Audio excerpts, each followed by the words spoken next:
Bon dia a tothom. Comencem amb una puntualitat britànica perquè realment el programa és tan extens que val la pena fer-ho així perquè ho pugueu combinar tot. Benvinguts a aquesta Bienal de Pensament anomenada Ciutat Oberta i ho fem en nom de tot l'equip que porta setmanes preparant tot això. Volíem seguir una mica el testimoni d'altres ciutats europees en les que també es fan aquest tipus de bienals i ara que gairebé hem passat tota la setmana estem molt contents de com heu participat en totes elles. Hem volgut posar aquest lema de ciutat oberta perquè el que volem és debatre la riquesa, els reptes, els problemes de la ciutat i la seva diversitat justament com el temps ens permet avui, que és fent-ho d'una manera oberta enmig de les places i enmig dels carrers. Volem parlar de la ciutat dins de la ciutat com a escenari. I també sempre que podem en aquestes xerrades de debat el que volem és posar pluralitat de veus perquè no ens agrada aquest pensament únic, volem intercanvi i volem contrastos. Jo tinc aquí el programa demà. De fet, hi ha hagut 70 activitats que s'han programat fins demà diumenge, però si ens enyoreu, sabeu que això durarà 2 mesos més i que hi haurà fins un total de 90 espais on podreu veure activitats que no només són debats, sinó que hi ha tallers, teatre, passejades peripatètiques, que és una activitat que fins i tot es va esgotar.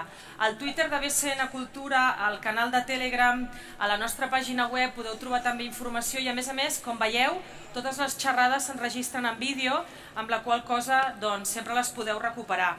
A nivell tecnològic avui, quan escolteu la xerrada podeu participar físicament aquí fent preguntes, però també els que ens esteu veient en la distància o els que voleu utilitzar mecanismes tecnològics per col·laborar ho podeu fer. Aquí hi ha 2 persones de la teixidora.net que de fet el que estan fent és prendre apunts de tot el que passarà avui aquí i volem que vosaltres a través del telèfon mòbil o d'un portàtil col·laboreu. Tot això ho fem perquè volem garantir una transparència en el relat de tot el que s'explica aquí que volem recollir. És a dir, que si destaquem aportacions o s'identifiquen preguntes obertes vostres, doncs si entreu a l'adreça web, en el pad, en el document sobre aquesta sessió, doncs vosaltres també podreu intervenir i deixar el vostre testimoni. Ho trobareu seguint aquest hashtag que és Ciutat Oberta o també amb el compte @seguimfils que està a les diferents xarxes socials. Com veieu també a la taula, en el programa de Ciutat Oberta hem convidat a 150 persones, moltes venen de molts racons del món, algunes d'aquí de casa nostra, i hem aconseguit que la meitat fossin homes, és a dir, la representació de gènere masculí és un 50%, cosa que ens alegra molt que hi hagi aquesta paritat.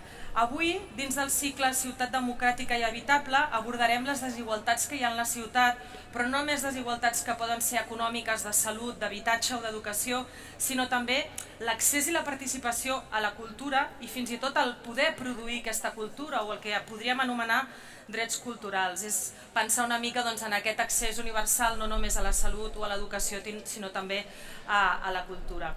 I ho farem amb la Sylvie Duran, que és ministra de Cultura i Joventut de Costa Rica i que ha treballat en el camp de la cooperació internacional. De fet, és interessant perquè ella té un màster internacional en gestió, polítiques culturals i desenvolupament cursat a la Universitat de Girona, que diu que va ser un dels que la va convèncer més per tot això. Potser la seva amor per la cultura i per l'art també ve que ella ha estat actriu i cantant i suposo que des de dins es coneix també el sector. Ens acompanya la Marta Porto, periodista especialitzada en polítiques de comunicació, art i cultura, curadora d'espais, exposicions i projectes artístics. Ella, de fet, és assessora de polítiques i programes d'organitzacions internacionals, governs i empreses, institucions, sobretot al Brasil, que és d'on prové, com podeu veure també pel lema que s'ha volgut posar en la seva samarreta i que potser ella ens podrà explicar. I el César Rendueles, que ja ens va acompanyar en una sessió ahir, doctor en Filosofia i professor de Sociologia a la Universitat Complutense, membre fundador de la Dinamo, que és aquesta fundació que vol fomentar aquest model d'habitatge cooperatiu, autor de molts articles i llibres, que segur que el Nicolás Barbieri, la persona que modera tot això, ens podrà complementar aquest currículum de tots els convidats. Ell és doctor, el Nicolás, en Ciència Política, llicenciat en Humanitats i investigador també interessat en tot el que són les polítiques culturals i socials i a més és professor a la Universitat Autònoma de Barcelona. Doncs moltes gràcies i comencem. Gràcies, bon dia a tothom, gràcies per estar aquí. Sembla que surt, que se'n va el sol. però jo crec que ens ho passarem bé i que serà una conversa molt interessant. Moltes gràcies també a l'Ajuntament per deixar-nos acompanyar en l'organització d'aquesta activitat, perquè de fet aquesta activitat l'organitzem des d'un col·lectiu de persones, de gent que està a la universitat, però que també està a l'administració pública, que també està en entitats culturals, en moviments socials, que ens interessa la relació entre cultura i desigualtat. D'alguna forma creiem que és un tema rellevant i que potser no està tan present en l'agenda de les polítiques públiques, no? La relació entre cultura i desigualtat. Per això volíem parlar de drets culturals a la ciutat, vinculant-ho amb la idea de desigualtats. Val? Faré una brevíssima introducció perquè si hi ha una figura odiosa i molt desubicada és la del moderador que vol ser protagonista. Per tant, faré molt breu aquesta introducció recuperant aquesta idea de que d'alguna forma hem parlat moltíssim aquests darrers anys i potser a Amèrica Latina encara més, hem parlat moltíssim de desigualtats a la ciutat, no? Hem parlat molt de desigualtats en salut, de desigualtats en habitatge, de desigualtats en la renda, de desigualtats en educació. Hi ha una cosa que a mi m'agrada recordar, que és una frase que sempre diuen la gent que treballa en l'àmbit de la salut, que és aquesta idea de que per a la teva salut, per a la nostra salut, és més important el nostre codi postal que el nostre codi genètic. Per a la nostra salut sembla que és més important el nostre codi postal que el nostre codi genètic. Potser la pregunta, una de les primeres preguntes que us volia traslladar és: per als nostres drets culturals també és més important el nostre codi postal que el nostre codi genètic, no? D'alguna forma volíem traslladar alguna d'aquestes preguntes que se'n fan o que es poden formular en l'àmbit de les desigualtats en salut, en educació, en la renda, també a l'àmbit dels drets culturals. Però aquí comencen els problemes i les preguntes que, per sort, com que soc moderador, traslladaré a les persones que hem convidat, perquè, en definitiva, clar, què vol dir desigualtat en la participació en la vida cultural d'una ciutat? Potser és molt diferent de la idea de parlar de desigualtats en salut o de desigualtats en educació, no? La cultura realment és un dret? Fins a quin punt considerem que aquest dret és universal? Ha de ser universal. Què vol dir, en definitiva, parlar de desigualtats en l'àmbit de la cultura, no? I aquí dues preguntes afegides, que és, bueno, què han de fer els governs, què han de fer les administracions públiques, però potser també què podem fer, què hem de fer des de diferents persones, col·lectius, entitats, comunitats, que d'alguna manera, des de la diversitat, també treballen per una certa equitat en l'àmbit de la participació cultural, de la participació en la vida cultural d'una ciutat. Per tant, jo crec que sí que hi ha desigualtats de classe, de gènere, de territori, d'origen, quan tenim oportunitats o no per participar de la vida cultural d'una ciutat, però potser aquesta és la pregunta que volia traslladar y compartir amb las personas que hem convidat. Quería agradecer muchísimo la presencia de los tres, de las tres aquí, porque nos parece que es clave este diálogo, quizás compartido entre América Latina y Europa, o lo que de alguna manera hemos podido ir trabajando desde Barcelona, desde Madrid, y creemos que si hay que hablar de desigualdad es muy importante quizás cruzar estas miradas de América Latina y Europa. Simplemente lo que voy a hacer es solo recordar, la idea es que podamos comenzar con Marta, que viene de Brasil. Insisto que esto es significante, es muy importante hoy día que quizás ella nos pueda explicar desde dónde nos habla y desde qué situación personal y también colectiva, porque estos días que estuvimos con ella la vimos muy afectada y muy preocupada, muy implicada en lo que estaba pasando en Brasil. Entonces hablar de derechos culturales seguramente también es hablar de lo que está pasando hoy en Brasil. Y ella tenía alguna duda de cómo hablar con ustedes, si un poco en castellano, que habla muy bien, o un poco en portugués, y yo le he animado a que ejerza sus derechos culturales y que pueda hablar un poco de cada cosa, ¿no? Un poquito en castellano, que lo haces muy bien, pero también anímate si quieres hablar en portugués, que seguro que te entenderemos muy bien. Entonces empezamos por Marta y luego seguiremos con César y Silvi. Gracias, Marta, por estar aquí. Buenos días a todas y todos. Gracias a Barcelona por la invitación. Pido paciencia por los errores de pronunciación. Los derechos culturales. Bueno, es necesario reinventar los sueños que inspiran al mundo. Tal vez hayamos pasado demasiado tiempo resaltando nuestras diferencias culturales. He hablado poco sobre aquel substrato de las cosas que organiza um ethos comum de convivência, que valoriza uma abertura para o encontro, o diálogo e a curiosidade. Aquela ação orientada para uma aprendizagem que leva a um exercício prático e diário de alteridade, que cimenta em cada indivíduo, niño, jovem, adulto, valores que sustentam na base comum de relação, que permite organizar uma dimensão subjetiva personal, onde a ameaça, o medo e a rabia não sejam os principais motores para a atitude social. Junto a esse cenário, que mescla xenofobia com traços místicos e religiosos e ódio a los pobres, aparece o aumento crescente da desigualdade econômica e da concentração de renda, que se traduz em menos oportunidades de acesso à educação e à cultura. Aí reside um caldo de inconformismo e rechaço, aliado a uma crise em las formas de representação democrática, em el crescimento do extremismo político e em la ampliação de conservadurismos que atuam contra as liberdades individuais. Não temos que perguntar, em um mundo cada vez mais desigual a cada ano, como fomentar valores de prosperidade compartida, de solidariedade, de cooperação e mobilidade.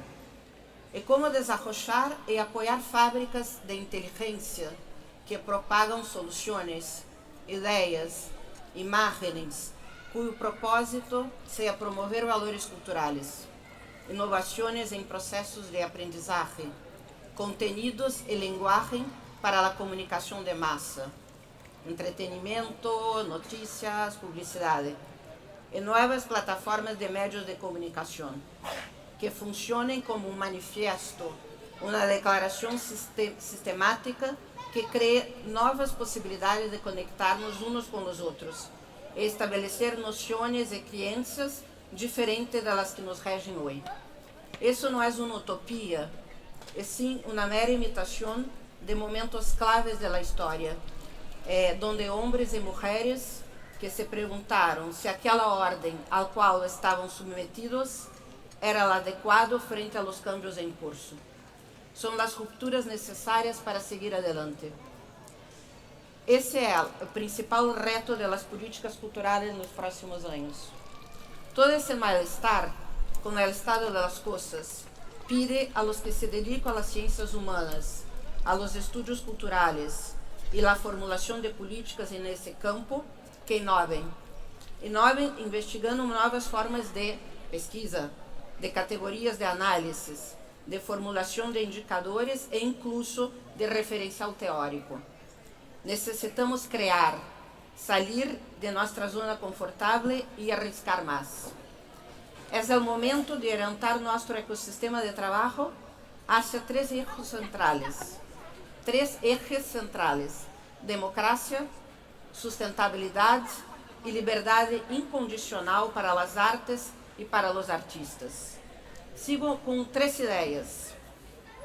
Sobre a democracia, colaborar para estimular o desenvolvimento de um novo ecossistema para as artes e as culturas, integrando espaços culturais, startups para empreender, programas de estudos, de curadorias e para a formulação artística, investigações científicas e centros de ciências, que funcionem como um laboratório e um consórcio de ideias para investigar e desenvolver projetos, plataformas, arquiteturas, produtos auditoriais e audiovisuais, cujo único propósito seja criar novas declarações ao mundo, que comuniquem valores, que sustentem imagens humanas de criação, inovação, empatia e solidariedade. Em relação à sustentabilidade, qual é a nossa contribuição para os debates travados desde finais da década de los 80 sobre o desenvolvimento sustentável, cambios climáticos, calentamiento global, consumo sustentável e responsável? E como o sistema cultural vem ou não comprometendo-se com as metas pactadas em la comunidade internacional? la idea de un triple bottom line, que gane una cuarta dimensión, la cultural, presentado por la Agenda 21 de la Cultura durante el Rio +20, gana hoy relevancia delante de una creciente resistencia de gobiernos en cumplir los pactos ya firmados.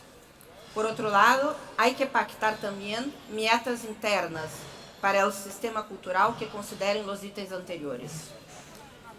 Sobre la urgencia de defender la libertad artística como pilar de los derechos culturales.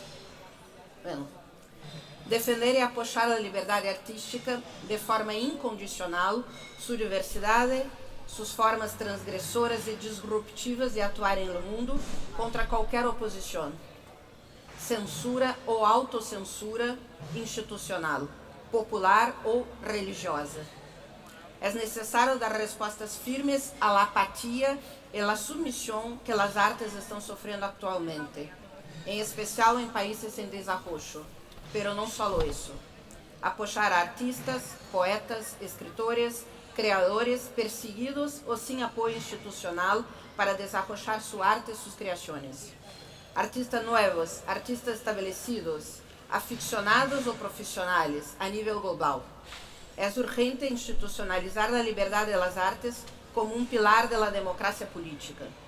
Las agencias de fomento y de cooperación ya deberían haberse ocupado hace tiempo en crear programas de apoyo con grado de riesgo más elevado, siguiendo las agencias de fomento científico y tecnológico.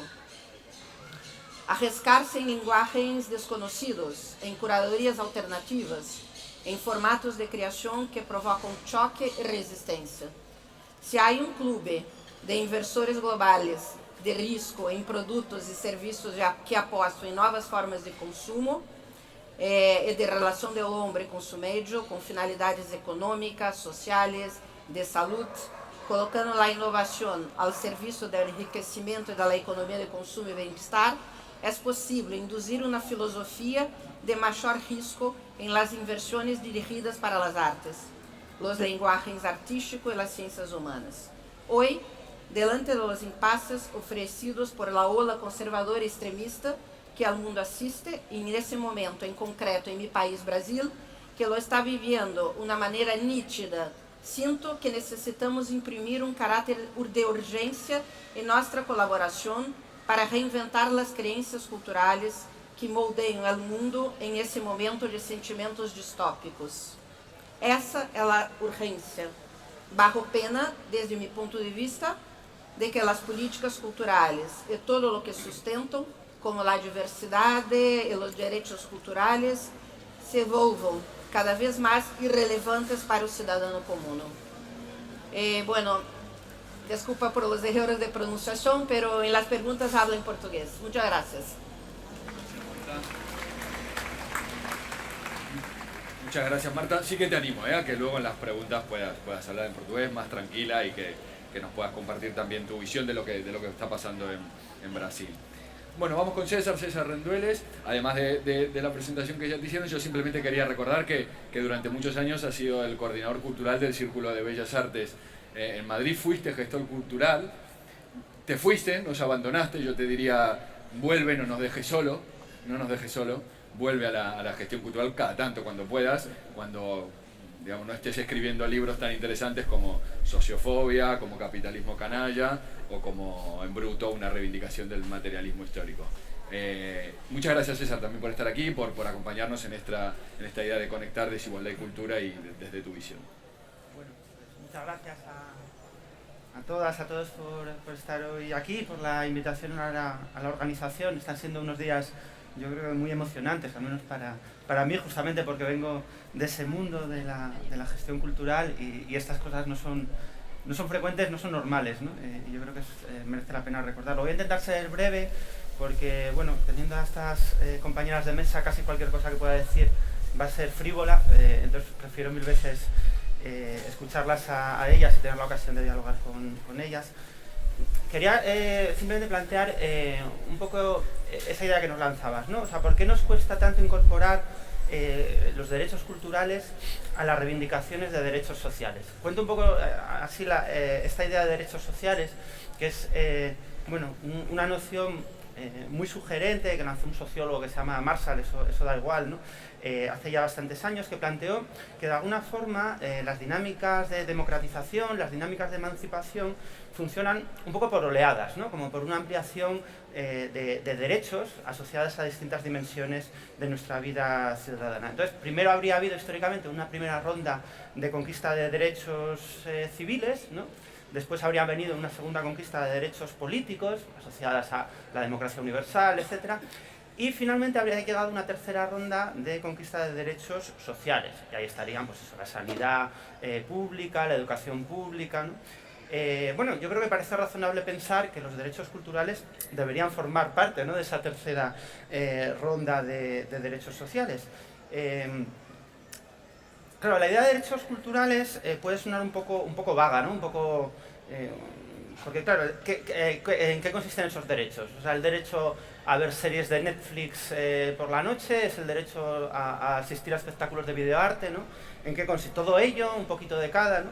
Bueno, yo diría que derechos culturales, así en términos un poco más abstractos, derechos culturales son aquellos que contribuyen al desarrollo de nuestra personalidad, ¿no? Que nos ayudan a ser aquello que aspiramos a llegar a ser, que nos ayudan a desarrollar las capacidades que consideramos más dignas, ¿no?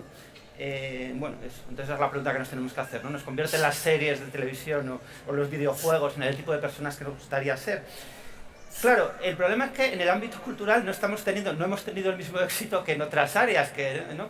¿Cuál es la sanidad pública en el ámbito cultural, ¿no? ¿Cuál es la educación pública en el ámbito cultural? Es verdad que vivimos en sociedades cada vez más desiguales. España es ya uno de los países más desiguales de la Unión Europea, ¿no? Y en general estamos asistiendo a un cierto desmoronamiento de la arquitectura institucional que garantizaba pues, acceso igualitario a la sanidad, a la educación, ¿no? Pero en cualquier caso, sabemos cuáles son esos dispositivos, ¿no? Tenemos una tradición institucional ampliamente compartida, además, ¿no? O sea, si mañana cambian esas políticas, sabríamos cómo hacerlo para recuperar la sanidad universal, la educación universitaria universal, ¿no?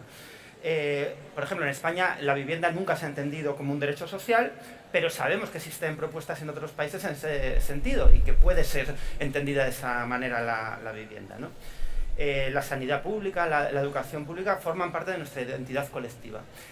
En cambio, en cultura no ha pasado eso, no hay instituciones compartidas, colectivas, ¿no? que se entiendan así, ¿no?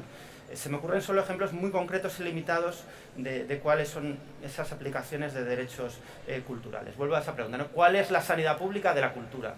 No lo sé, francamente, ¿no? Bueno, a menudo este fracaso se suele atribuir a una cierta decadencia del pensamiento crítico a causa de dinámicas mercantilizadoras, etc. Bueno, yo no estoy muy seguro de eso tampoco, ¿no? Yo creo que al revés, o sea, los espacios culturales a menudo son una especie de búnkers ultracríticos, ¿no? Donde se dicen cosas que no te dejarían decir en ninguna otra parte, y de hecho si queréis asistir o conocer a los mayores críticos del capitalismo, ¿no?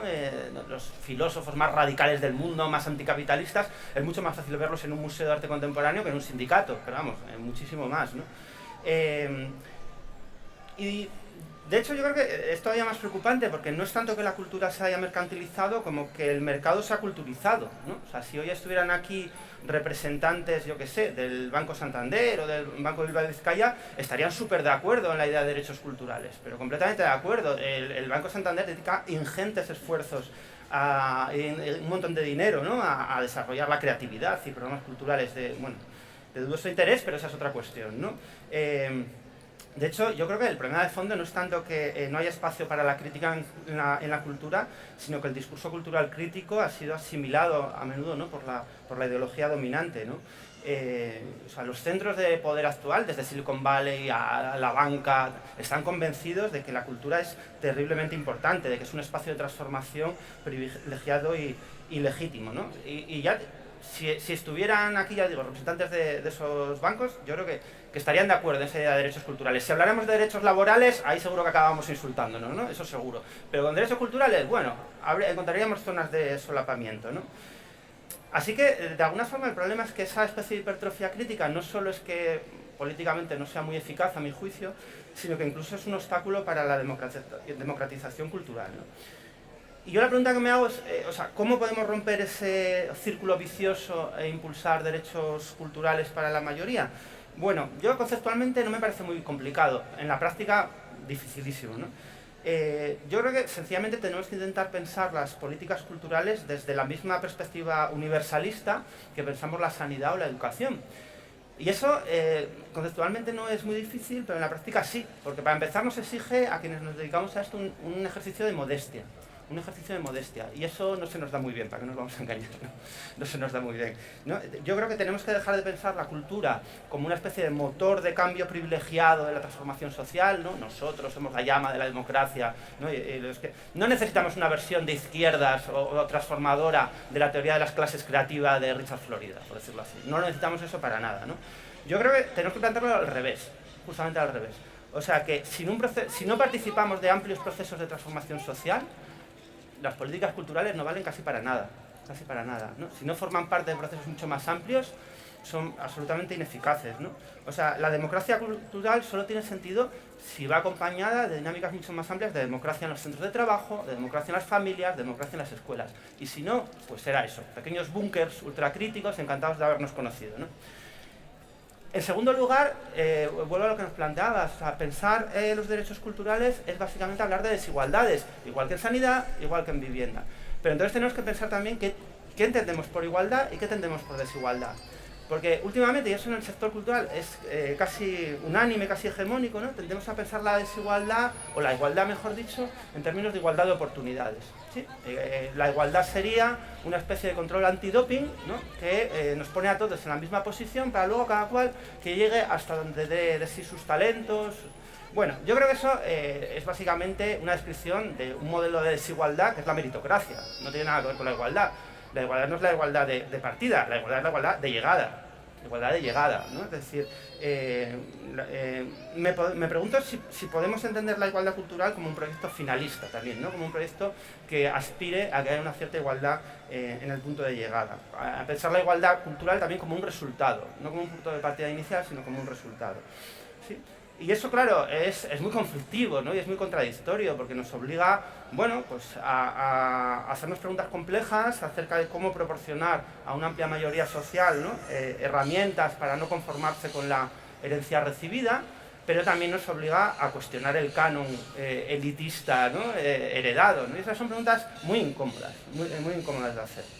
De tal manera que sea un proyecto conflictivo, yo creo que merece la pena abordarlo. Y yo diría que un poco eso es lo que está pasando estos días, ¿no? Que cosas que parecían imposibles pasan, como que 2.500 personas se pongan a escuchar sentadas en una plaza a una teórica posmoderna experta en performatividad, ¿no? O sea, puede pasar, o sea, y de eso está pasando. Y ya para terminar, dejadme a lo mejor plantearlo de otra manera, que a lo mejor se entiende mejor esto que estoy diciendo. A lo mejor pensar la cultura como un sistema de derechos igualitarios se entiende mejor si se piensa como un sistema de obligaciones. Como un sistema de obligaciones. No como un sistema de obligaciones individuales, no la obligación de leer a Proust o ver películas de Chabrol o algo así, que sería horrible, ¿no? Sino como un sistema de obligaciones colectivas, ¿no? Como un sistema de obligaciones colectivas. Así es como entendemos la sanidad o como deberíamos entender el trabajo de cuidados, por ejemplo, ¿no? Cuando se abordan eso, por ejemplo, el trabajo de cuidados como un derecho individual, pues parece, no sé, una excentricidad que tienen algunas personas que se dedican a cuidar de sus padres mayores o de sus hijos, bueno, una preferencia extraña que tienen algunas personas. Cuando lo entendemos como una tarea colectiva, pues se entiende de otra manera diferente, ¿no? Como una obligación colectiva relacionada con el mantenimiento de la vida en nuestras sociedades y que nos afecta en distinta manera. No todo el mundo tiene hijos, no todo el mundo tiene mayores de quien cuidar, no tiene relación con personas dependientes, pero que nos afecta crucialmente a todas y a todos, ¿no?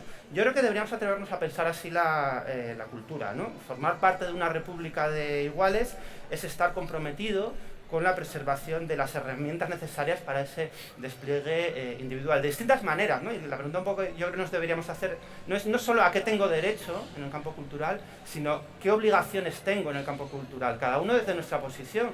Pero eso es interesante y plantea a veces dilemas interesantes. Yo trabajo en la universidad, es interesante pensar a qué estoy obligado yo, ¿no? Como profesional en el ámbito educativo y cultural para promocionar esos derechos culturales. Y nada más, muchas gracias. Gracias, César.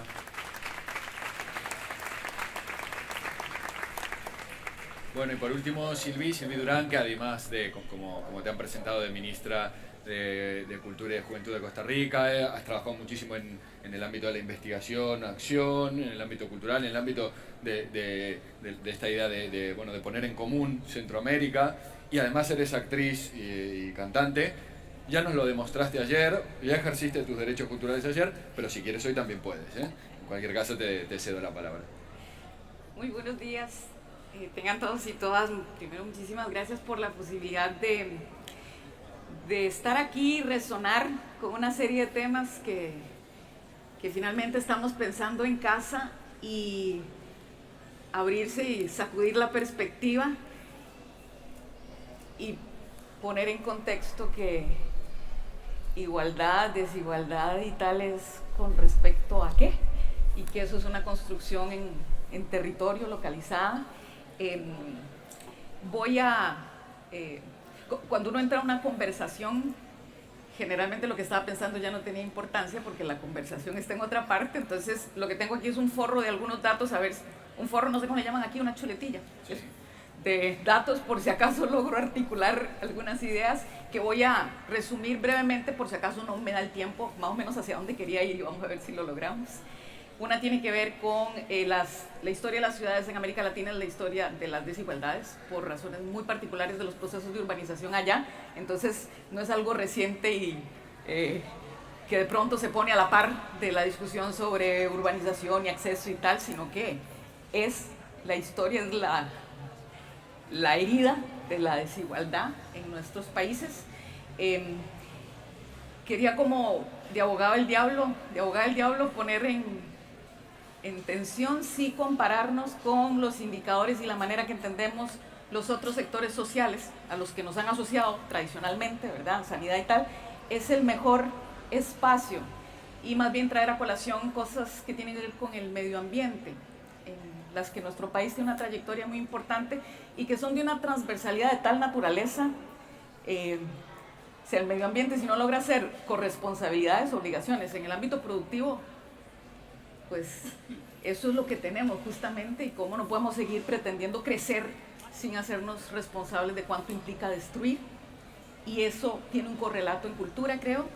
Y luego que tal vez el problema que tenemos es que, aunque somos un sector joven en producir datos, estamos produciendo datos de un paradigma que, sin haberse consolidado, el de cultura y desarrollo, ya se nos puso viejito, como pasa con todo hoy día, que muy rápido hay que integrar nuevos elementos de cambio y de incidencia. Finalmente, esto de los datos, ¿por qué es importante?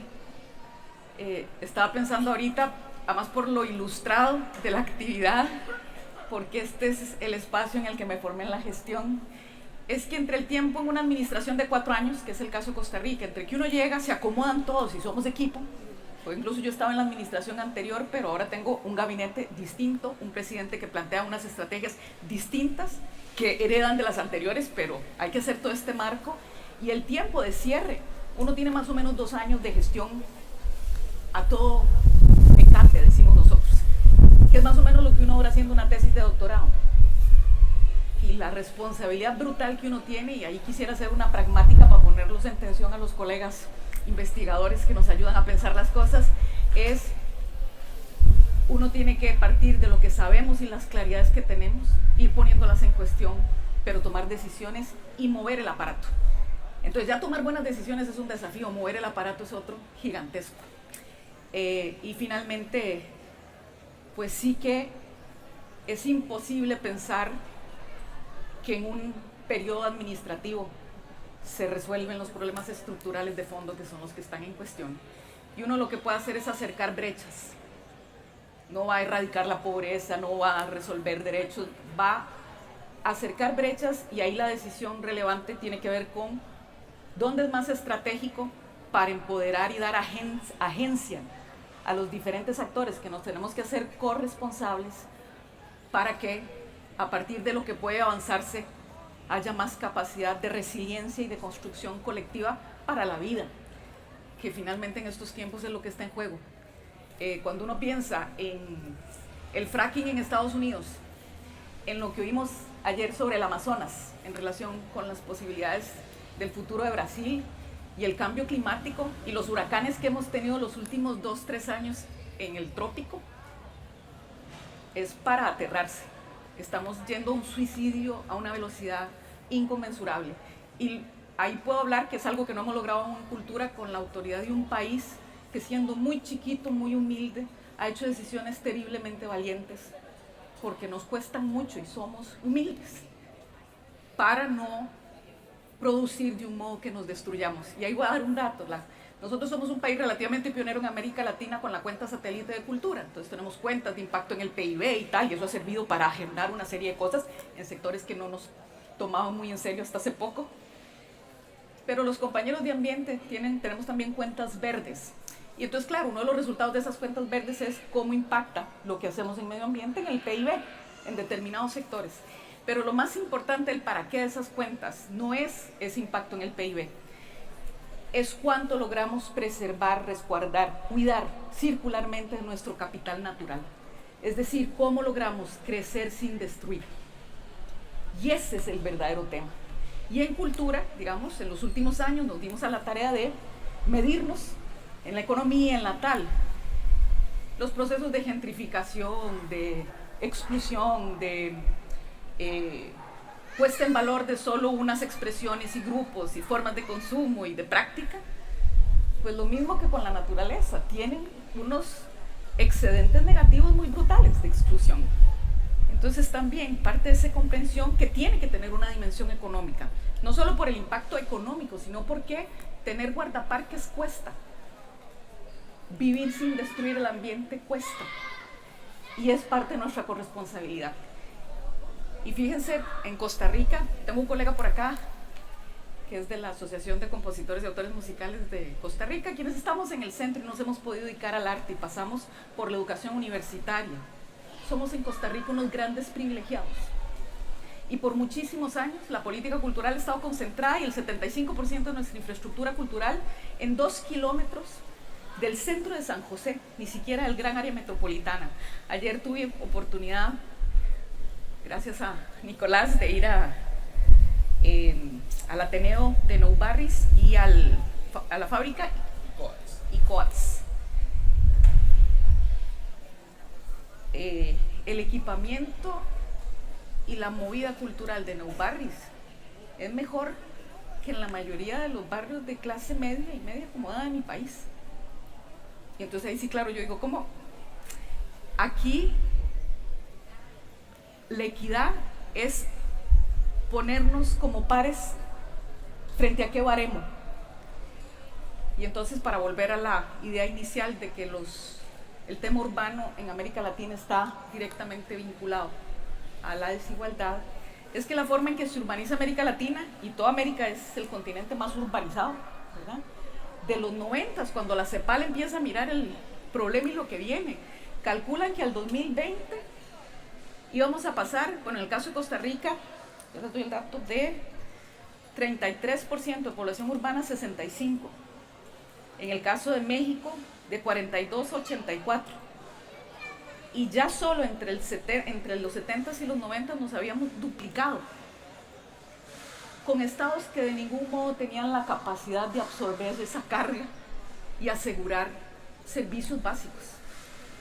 Entonces la mayoría de nuestras situaciones de pobreza entonces extrema son en asentamientos en condiciones de una vulnerabilidad absoluta, donde entonces hablar de el espacio de la cultura para fomentar ciudadanía, derechos culturales, justo no es de pronto tener un cine, porque hay que resolver tantas otras cosas antes, ¿verdad? Y ahí nosotros también nos planteamos, porque el problema no es solo la pobreza, es sobre todo la desigualdad, como aquí con el proyecto de barrios, allá, después de un proceso de política social muy potente que se hizo en la administración anterior, con un programa que llamamos Puente al Desarrollo, que fue ordenar todas las ayudas, transferencias y programas sociales, que eran 20 programas de 14 instituciones dispersas, que entonces se entregaban de manera muy clientelar, desarticulada, a pesar de hacer una inversión enorme en política social, que en 30 años no generaba que se moviera la aguja. Ordenar eso tomó la administración anterior y llegar al punto, y con esto voy terminando, en que teníamos que hablar de asegurar la estrategia sociolaboral, porque finalmente con todas estas subsidios y ayudas, bien para asegurar derechos, pero no para la sostenibilidad, porque además a la ciudad sigue llegando gente. No sé si han visto la tristísima situación que está viviendo Honduras. Duele hasta el pelo de oírla para quienes queremos a nuestra región. Honduras es junto con Haití y con Sudáfrica, de los 3 países más desiguales del mundo. Que eso esté pasando, no lo hacen remando porque tenemos la tierra para caminar. Es de ese tamaño. Y no es raro, Honduras justo pasó, en datos más extremos, del 30 al 70%, la mayoría de la ciudad, asentamientos informales sin resolver. Y la gente dice, prefiero venir aquí porque por si no pierdo nada allá y me van a matar igual. Y la violencia y el hambre están que me voy a morir, no pierdo nada. No le tengo miedo a Trump y a la frontera porque no tengo nada que perder. Es de verdad dramático. Entonces ahí pues lo que nos tenemos que preguntar es un poco de otro orden, pero ¿a dónde van a ir nuestros colegas hondureños que ya no pueden ir para el norte? Los salvadoreños, los guatemaltecos están llegando a Costa Rica. Entonces la pregunta es ahí, ese ciudadano es mi par. Y voy a terminar con algo que también fue un esfuerzo muy grande, y la pregunta para Costa Rica es cómo sostenemos juntos la carga de querernos, de responsabilizarnos. No sé si recuerdan que hubo un momento de mucha migración de cubanos vía el Ecuador y que subían, y nos vimos con 7,000 cubanos en la frontera, los habían pasado a Panamá y nos dejan pasar de Nicaragua. Y estaban en La Cruz, que es nuestro pueblo más fronterizo con Nicaragua, que tiene 5,000 habitantes. Es una comunidad muy pobre, y esa comunidad dio de comer, recibió, y Costa Rica y el presidente entonces decidieron que no, y de hecho lo tuvo a cargo el presidente actual ese proceso, que no íbamos a echarnos para atrás de nuestra defensa de derechos humanos. Y el país hizo un esfuerzo para sostenerlos en las condiciones más dignas posibles, que igual eran humildes, pero las mejores que se podían, hasta que se pudieran ir. Y los tuvimos por más de un mes y tanto. Vamos a poder sostener ese esfuerzo en el futuro. Tenemos cancha para generar derechos parejos desde ese 2 kilómetros mezquinos y egoístas a todo nuestro país y nuestro territorio.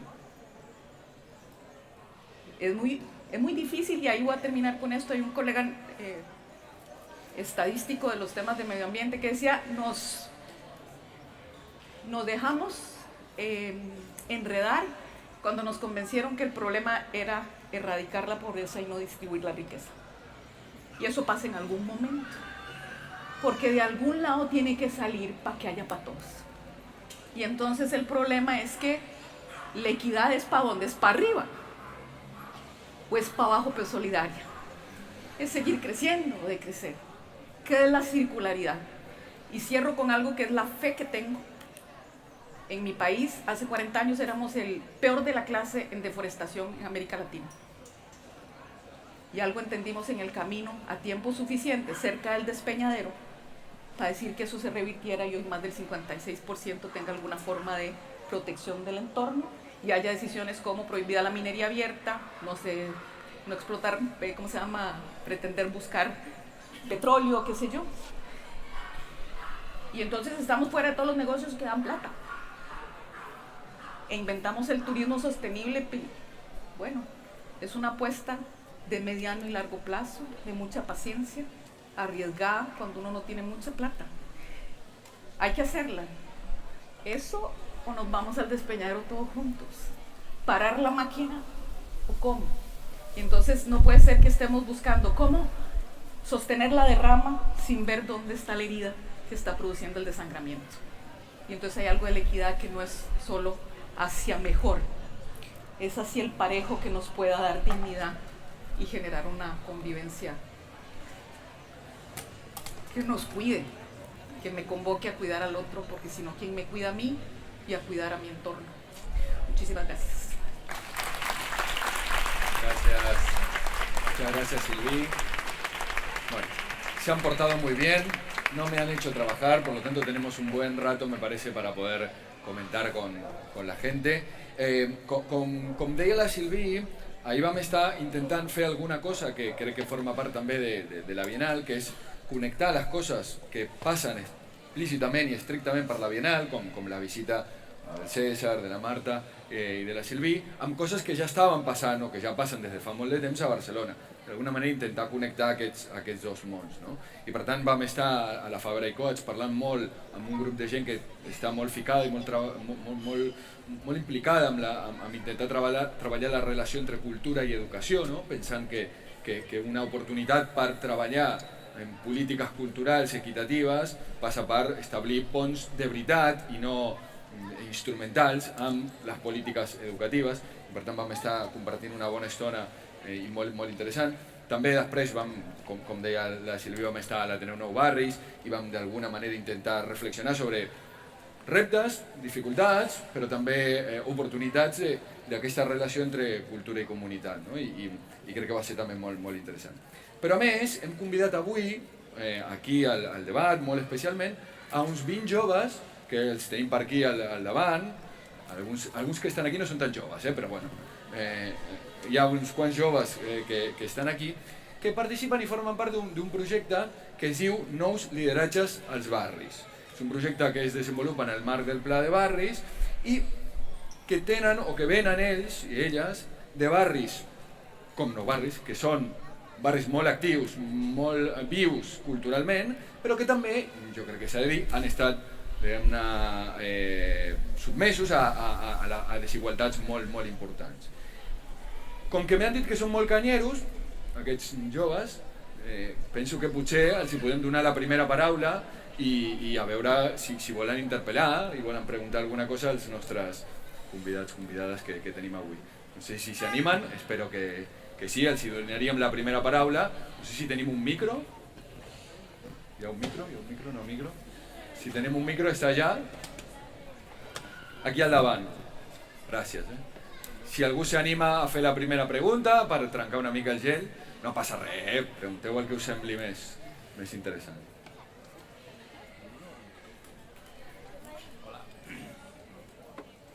Hola, bon dia. Me l'apropo així? Aquí està bé. Aviam, ens ha agafat una miqueta en fred aquesta pregunta. Era la idea. I ara mateix així no se m'acut res així interessant sobre el que poder reflexionar. Sí que m'ha cridat molt l'atenció la reflexió aquesta que ha fet aquí la Silvi en relació a aquesta, no? Que si l'equitat va cap a dalt o va cap a baix, no?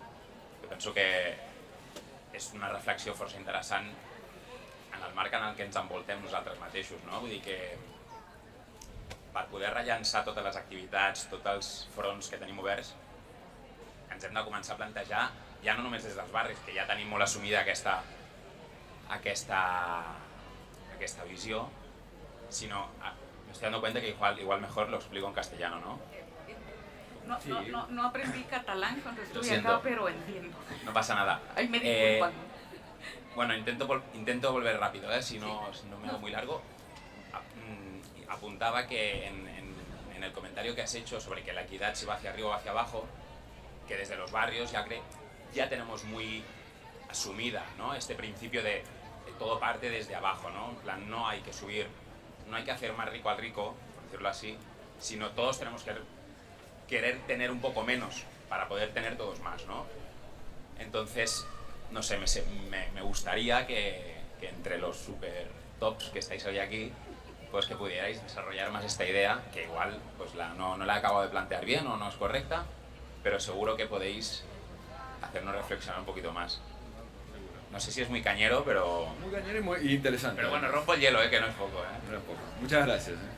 Si tal vez hacemos un primer comentario, incluso si quieren entre ustedes agregar alguna de las cosas que no les permití por el estricto tiempo que les dimos, pues también, y después abrimos el resto del debate. No sé quién se anima. Bom, posso começar? Eu vou falar devagar, em português, que eu entendo um pouco de catalão e acredito que vocês podem compreender um pouco de português.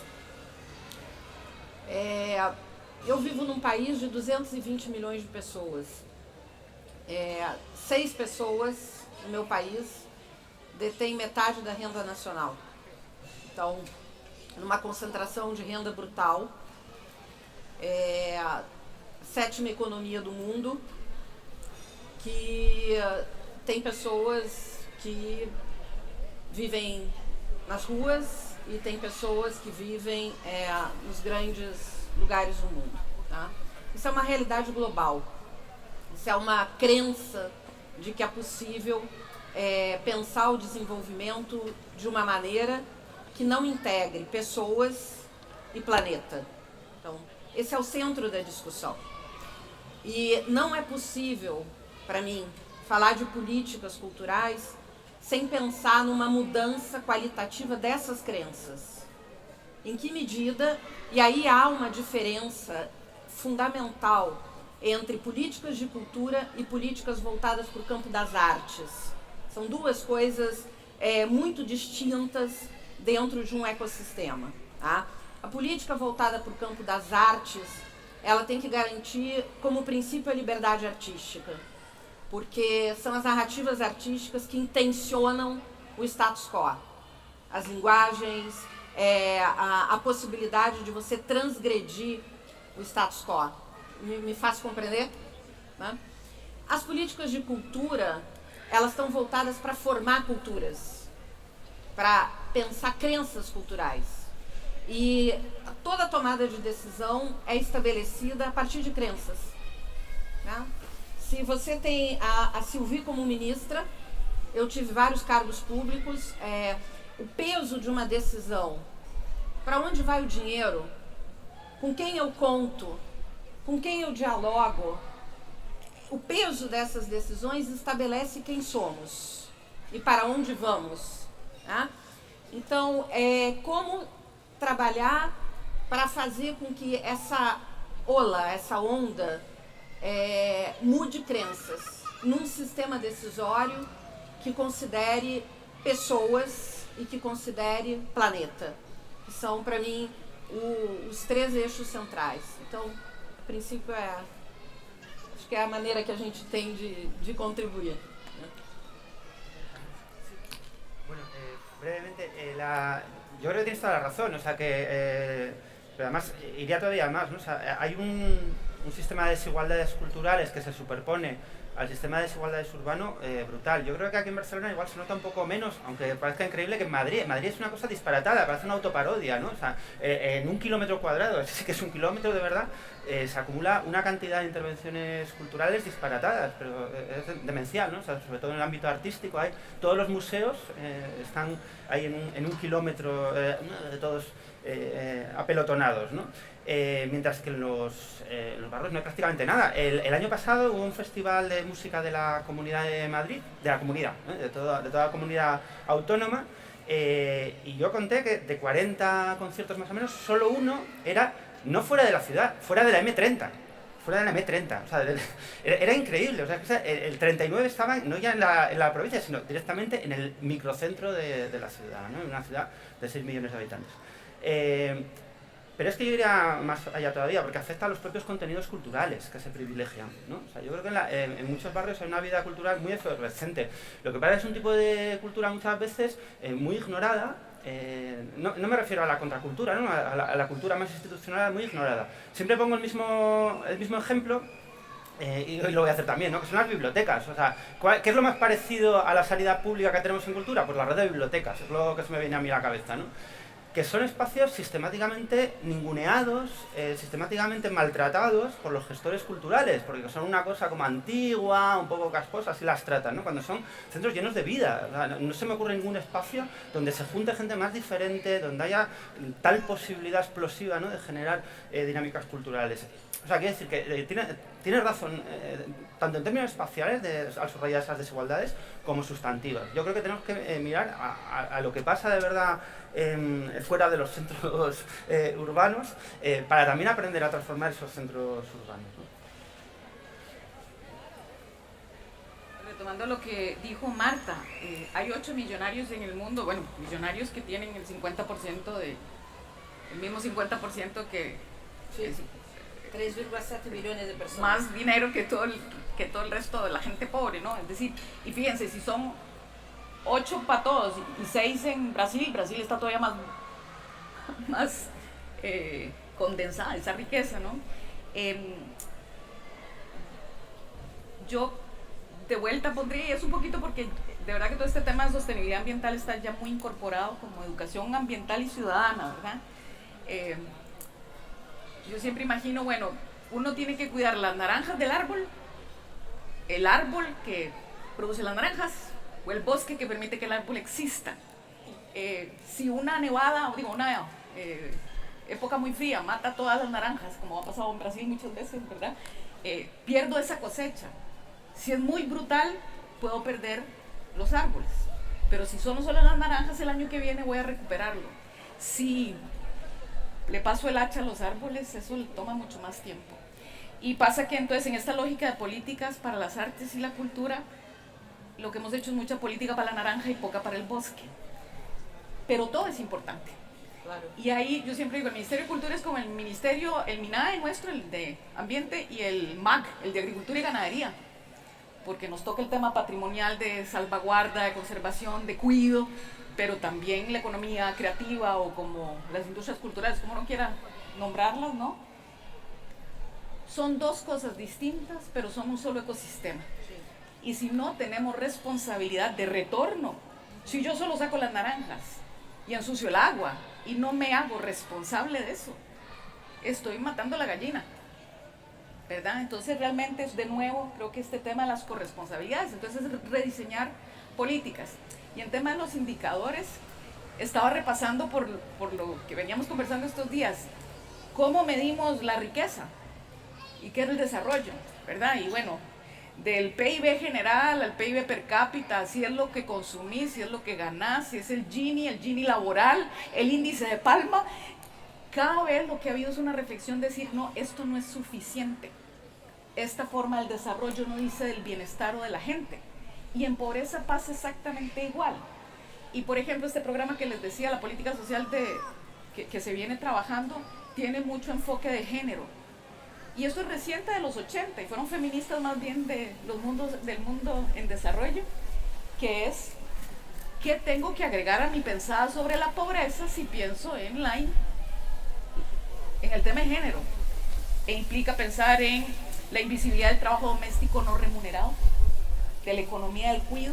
¿Cuánto de la cultura es economía del cuido? Entonces, no es economía de mercado, pero tiene un valor, y si la monetarizara, creo, quebraríamos todos como si al bebé, para que la mamá le cante, tuviera que ponerle una moneda en la rocola. O sea, hay cosas que no podemos monetarizar porque tienen que tener la intensidad, la generosidad del afecto y de la corresponsabilidad, ¿verdad? Lo mismo, la pobreza del tiempo. Imaginen una mujer jefa de hogar en esas comunidades. La mayoría de las familias son jefas de hogar, y fíjense lo que pasa aquí con algunas de las mujeres migrantes que nos pasa a nosotros como mujeres nicaragüenses. Mi generación, bueno, salió a trabajar, ya no cocina y se queda en la casa. ¿Y cómo aseguran red de cuidado para sus niños? Bueno, el Estado tiene y garantiza una parte de eso, pero en la clase media y tal se puede porque se paga bastante mal el cuidado y el trabajo doméstico de las nicaragüenses en nuestras casas. Y están a cargo de nuestros niños y de querernos, ¿verdad? Y pasa así, con una incidencia cultural enorme. Por ejemplo, la discriminación laboral y salarial en todos los segmentos, si es fácil o no la autonomía económica para las mujeres, la vida privada y la vida doméstica, y el necesario ingreso masivo de los hombres a la esfera del cuidado en la vida doméstica de pareja. Y eso reconfigura por completo cuál es tu política social para la pobreza.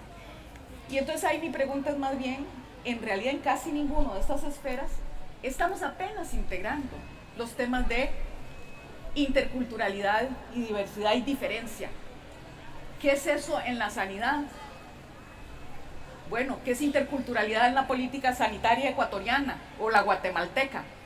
O, por ejemplo, este año sacamos la primera política de salud para la población afrodescendiente porque tiene una epidemiología específica. Bueno, todo eso es nuevo, pensar mejor de qué estamos hablando cuando hablamos de desarrollo, de qué es esa corresponsabilidad y la sostenibilidad. Entonces, bienestar y sostenibilidad, porque si no esto no aguanta, recompone cada vez cómo entendés el problema y por lo tanto cómo puedes intervenir. cada vez es más fino, el problema es que el tiempo sigue siendo muy corto, entonces necesita generar hipótesis cada vez más cualificadas e iterar la política. Una, porque es la única manera de hacerlo, no podemos hacer la tesis de doctorado antes de actuar en la gestión, pero sobre todo porque si no, no puede ser en diálogo, tiene que ser codiseñando, iterando, sometiéndonos a crítica, porque no me consideraste, porque este elemento que en el barrio es importante no está en la... Bueno, y teniéndonos paciencia, porque ser más inteligentes y maduros para ese diálogo. Yo vengo de la sociedad civil y de ser una activista peleona, y claro, cuando uno ya empieza a estar en la administración y se da cuenta que el universo es más y más y más complejo, y o nos hacemos cargo todos. Mis colegas los conozco de hace 20 años, y ahorita cuando esto termine vamos a volver a estar en el café, y ya están muchos enojados conmigo, por supuesto, y otros comprendiendo y colaborando. Y bueno, tenemos que hacer esa inteligencia colectiva juntos y alfabetizarnos mucho, mucho, mucho más en cómo opera la complejidad del Estado y cómo mejoramos nuestras instituciones para que cumplan su rol. Y es una soberana tarea muy grande que hemos descuidado a menudo por no meternos a hurgar, a exigir rendición de cuentas, transparencia, para velar como ciudadanos, no solo en las erupciones que pasan cada tanto con el malestar, sino en el día a día. Es como, ya con este término, es como el cuidado de la pareja. Yo siempre digo, o la cuidas todos los días, y tener una pareja bien hecha, lo que sea que eso significa para quien, incluso si es más que una pareja, es un ejercicio de la conciencia difícil, y el ejercicio colectivo más complejo es construir Estado, es construir lo común, es construir cómo nos cuidamos. Entonces realmente es una tarea mayúscula, es la tarea.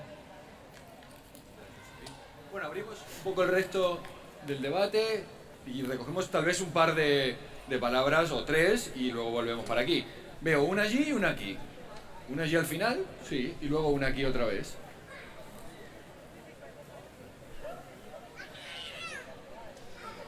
Bueno, en el sentido en el que César expuso, ¿no?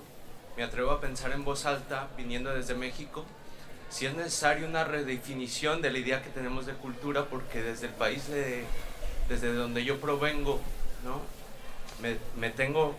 Suelo pensar que la idea de los derechos culturales terminan siendo la idea de que una oligarquía o una élite termine en los museos viendo una obra de Picasso mientras se toma un vino blanco de Francia o de algún otro lugar.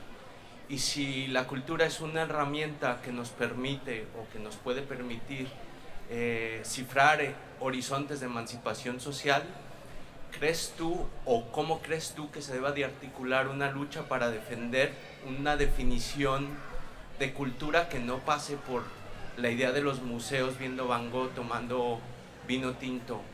Y esto en el entendido de la primera parte de tu charla, es decir, cuando hablabas de Marshall y de la acumulación de derechos, pues evidentemente toda esta acumulación de derechos se dio en base a fortísimas luchas que dejaron a muchísimas personas que pelearon por el derecho al voto, por el derecho al acceso a la seguridad social, etcétera, y que hoy en día en un panorama de desplegado, de retiro de derechos o de reconfiguración de los conceptos culturales, a propósito de esto de que hablaba si el derecho cultural es poder ver Netflix o poder ver la televisión, a lo mejor tendríamos que cifrar también la batalla política por la idea, por cómo pensamos la idea de la cultura. Y por ahí me gustaría dejar ese punto para ver en qué términos podríamos reflexionar. Gracias. ¿Teníamos aquí otra palabra por delante? Bueno, hola, yo soy Joan, primero de todo, gracias por la charla esta. Después decir que soy del Besós, que es un barrio aquí de Barcelona que normalmente Barcelona no conoce. Quiero situarlo, ¿no? Es un papel que quiero aceptar. Y quería mostrar un poco esta reflexión. Nosotros llevamos haciendo unas charlas estos días y acabamos teniendo una conclusión muy pesimista en el ámbito cultural, porque vemos que la brecha que hay es muy grande. Vemos que la culpa de que la cultura no crezca de la forma que tiene que crecer y no tenga la importancia que tenga que tener es por muchos ámbitos, ¿no? Tanto político, económico, social, hay muchos ámbitos donde trabajar. Y yo un poco, supongo que también vosotras analizáis un poco lo que es los daños que hay que achacar en vuestros países, ¿no? y en las ciudades donde estáis. Y yo un poco quería saber, realmente, siendo conscientes de todos los ámbitos a los que hay que trabajar, ¿cuál sería uno de los puntos clave o más importantes en los que hay que trabajar esa cultura para empezar, sobre todo, a inculcar a la gente de que es realmente el movimiento que a pensamiento propio es el futuro, ¿no? Es fomentar esa cultura, fomentar la diversidad de culturas y crecer junto a ellas de una forma sostenible y de una forma igualitaria en todos los ámbitos, en todas las ciudades, en todos los barrios y en todas las zonas, por muy separadas que estén de unas de las otras. Un poco llegar a esa reflexión. Perfecto. Gracias también. Tal vez alguna pregunta más antes de volver para aquí. Es un buen momento, ¿eh? Mira, aquí había otra. Hola, gracias. Yo quería hacer una puntualización, sobre todo en el concepto de la comparativa entre ideología y la propia cultura, teniendo en cuenta la cultura como un conjunto de creencias y prácticas privatizadoras y después el razonamiento o la ideología como estas predisposiciones dogmáticas contingentes en nuestras propias prácticas culturales, en lo cual quiero referenciar que realmente podemos proponer diferentes culturas, diferentes prácticas colectivizadoras que sean participativas de diferentes barrios. Yo, por ejemplo, soy de Nou Barris y también trabajo en Fabricoats, ¿no? Que es los dos planteamientos que habéis comentado como barrios que también tienen algunas edificaciones, arquitecturas que dan planteamientos culturales para los barrios, ¿no? Pero quería remeter a un texto de Adorno de crítica de cultura en el cual dice que los procesos de vital que están enlazados con el sistema económico siguen órdenes de ocio como marcas de orden.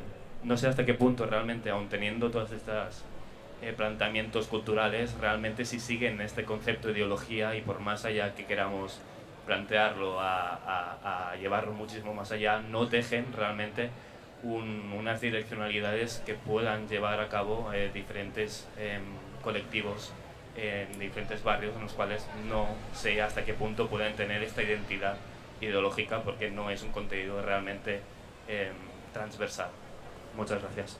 Gracias a ti. ¿Quieres la última y después volvemos por aquí?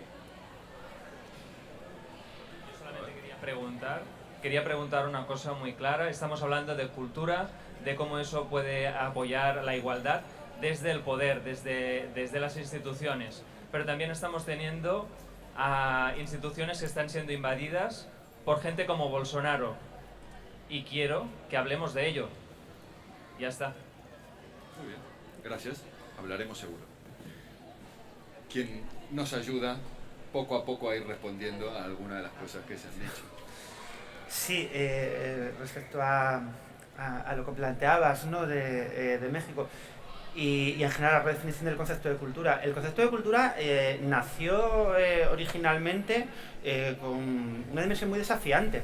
Yo creo que es algo que se nos olvida, ¿no? Hoy tiene un tono conciliador, ¿no? Parece que es una cosa que nos junta, que entretiene, que acompaña, pero inicialmente ¿no? fue ese concepto duro, ¿no? de cultura como autodespliegue de uno mismo, no la cultura recibida, sino esa obligación, ¿no? de someter a examen esos contenidos recibidos y desarrollarlos, ¿no? Eso durante la Ilustración y durante el Romanticismo tenían una capacidad desafiante y las élites así lo percibían, ¿no? O sea, que veían con muchísima distancia y con muchísima desconfianza el interés de la gente por ilustrarse, ¿no? por conocer más, por participar de la cultura, ¿no? Se consideraba una auténtica amenaza.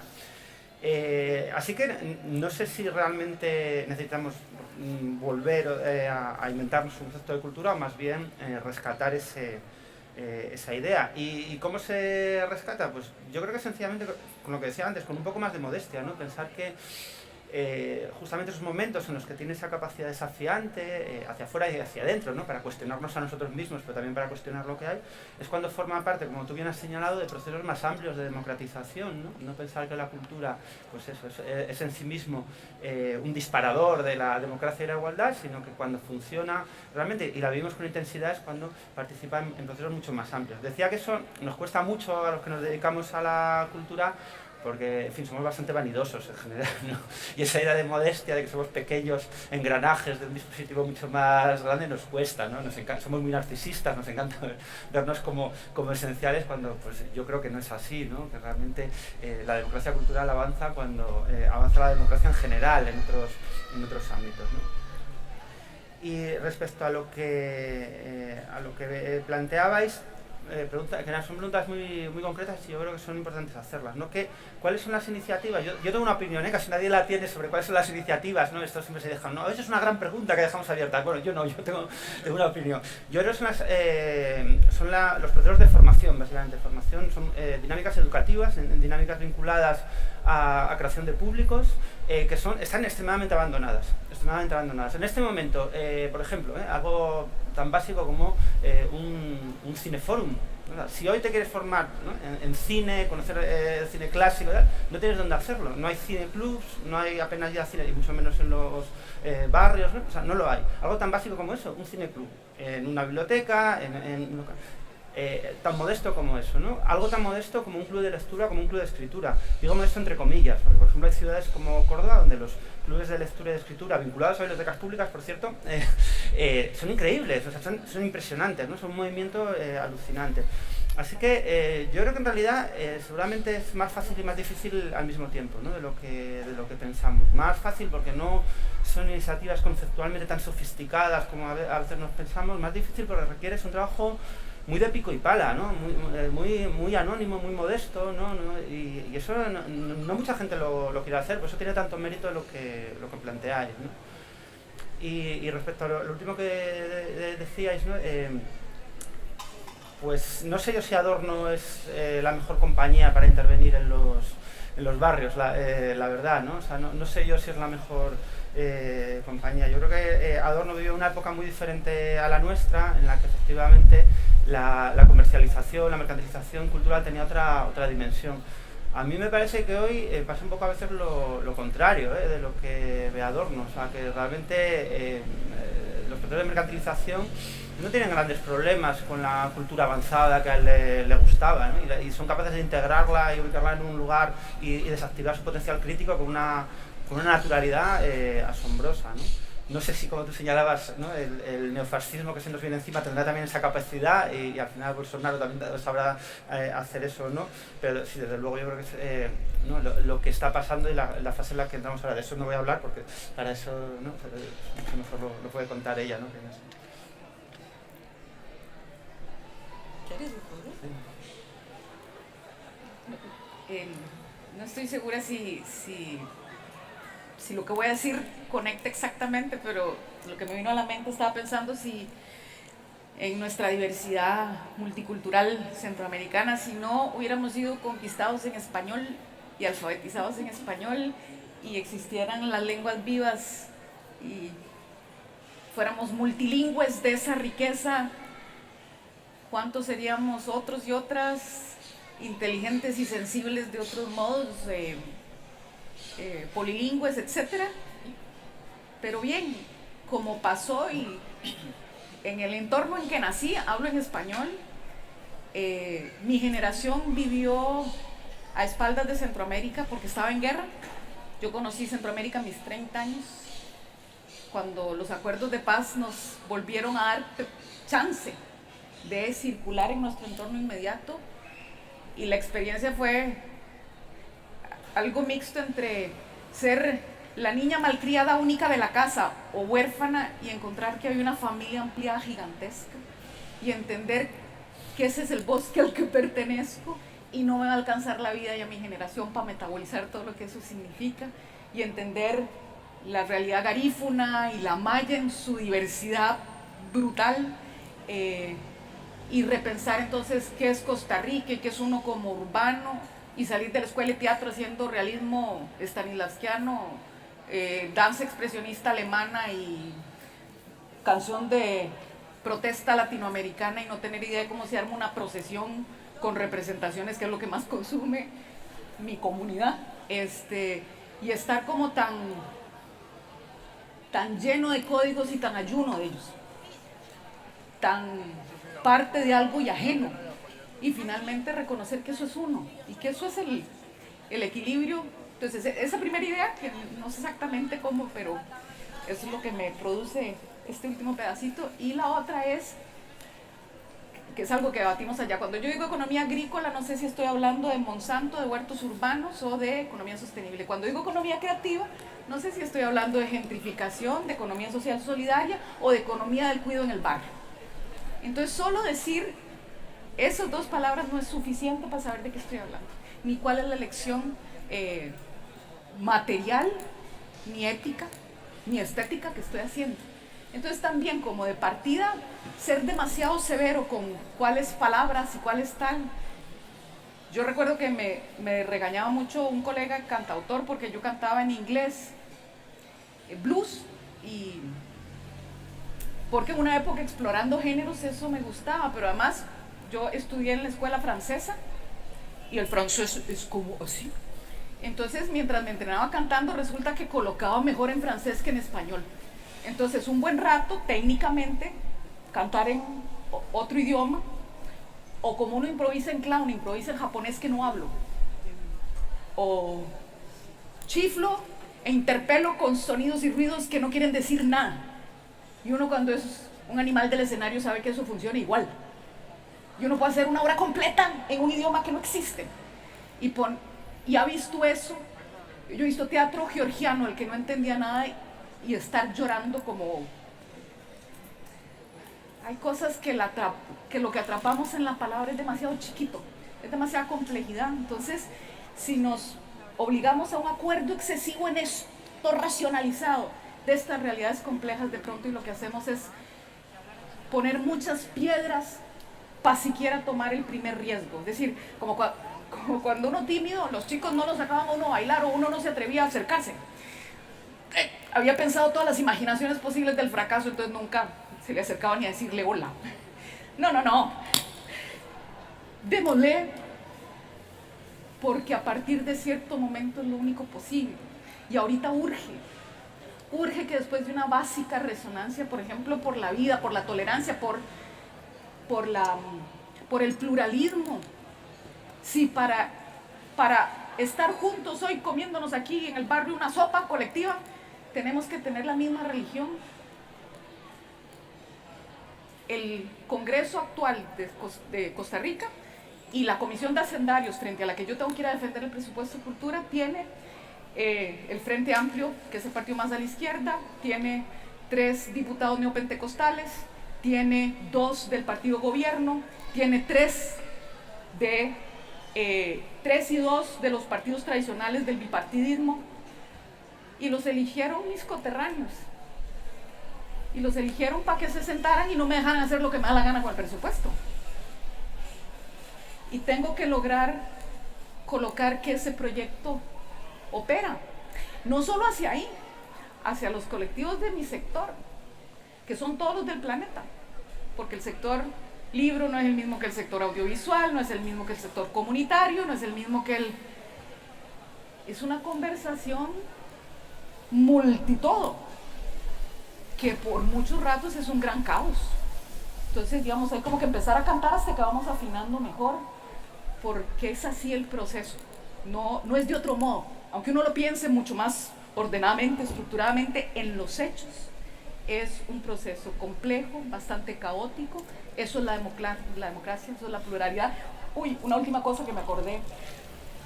En Costa Rica y en Centroamérica hubo una enorme migración de los países del sur en los 70s con las dictaduras. Y uno no puede explicarse el teatro, una serie de cosas sin el impacto enorme. No son nuestros maestros.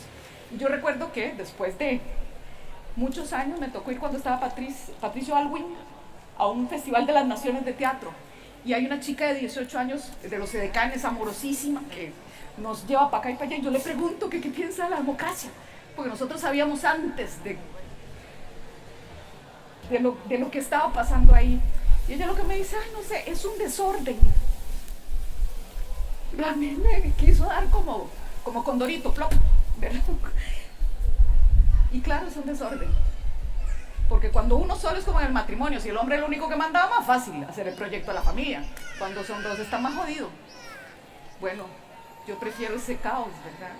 Pero es muy difícil hacerlo fluido, amable, estimulante para todos.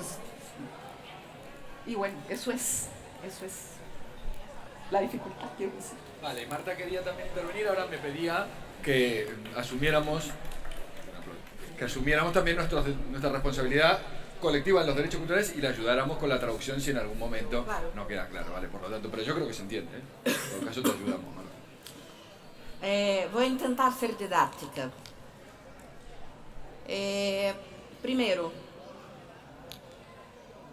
me parece que esse tema de democracia cometeu um erro muito grande. A democracia, ela passou a ser um problema econômico. E a democracia não é um problema só econômico, é um problema político, é um problema de crenças. E isso, discutir a questão do enriquecimento, discutir a questão da dívida externa, discutir a questão do consumo, ela é fundamental, mas ela não é a mais relevante. Entende? Não. E por que eu digo isso? Talvez a desvalorização do lugar da cultura, das políticas culturais no mundo todo, ela seja derivada dessa condição. E aí eu vou entrar um pouco em duas críticas que para mim são centrais, críticas culturais, que é o papel que eu exerço no meu país. Primeiro, um museu como o Museu Picasso, que tem como obrigação defender o legado da obra de um artista, mas não são da obra, do pensamento de um artista, ele não pode ser um museu dedicado a uma comunicação apenas da sua programação. Ele tem que ser um museu dedicado a correr o risco de assumir posições políticas. Essa comunicação, que é uma comunicação que forma mentalidades a cada tempo, a cada geração, ela é fundamental.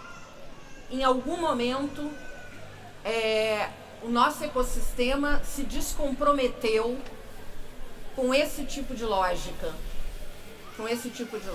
Então, é possível hoje, e eu vejo isso no mundo inteiro.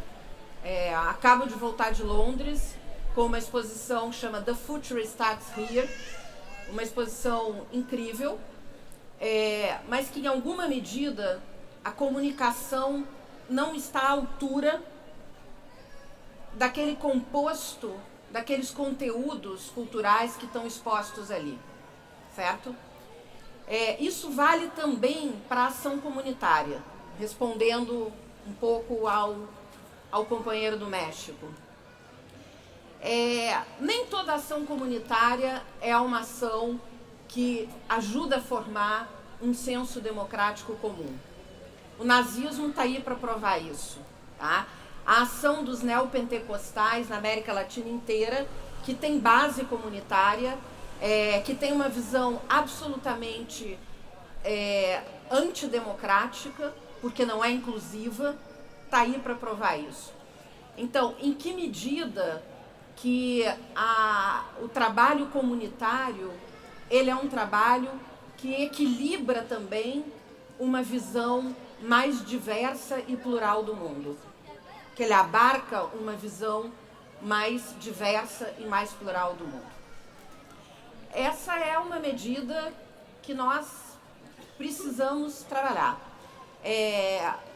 Que projeto cultural, que diálogos culturais nós estabelecemos pensando os grandes riscos e os grandes problemas que cada geração enfrenta. Me parece que nós vivemos hoje um mundo de guerras culturais, guerras religiosas, terrorismos e extremismos de todos os níveis. A pauta econômica, estrito sensu, o discurso econômico não vai ser suficiente para superar essa condição política que nós estamos enfrentando hoje. Tá? E o ecossistema cultural tem sido débil em dar respostas a isso. Tá? Salvaguardar a obra de artistas que colaboraram para enfrentar, no seu momento histórico, as crises da sua geração, para mim, é um desafio ético. E me pergunto por que nós não somos capazes de fazer isso hoje. Tá? Eu vejo comunicações de museus que simplesmente dizem: aqui estamos com uma programação de tal, com um seminário tal, mas em que medida que isso funciona como uma declaração que, de alguma maneira, contribui para um pensamento ético? É um ponto que eu gostaria de colocar nessa discussão aqui. Não existe possibilidade de haver política sem risco e sem declaração. E hoje a comunicação é o principal pilar desse processo. A comunicação política e a comunicação cultural. Em que medida que nós estamos investigando narrativas? Porque se as ciências exatas e as novas tecnologias ganharam um avanço imenso nos últimos anos, as ciências humanas se tornaram débeis para dar respostas a esse momento que nós estamos vivendo. Nosso companheiro falou de Adorno. Adorno, um teórico importante do marxismo, do início do século XX.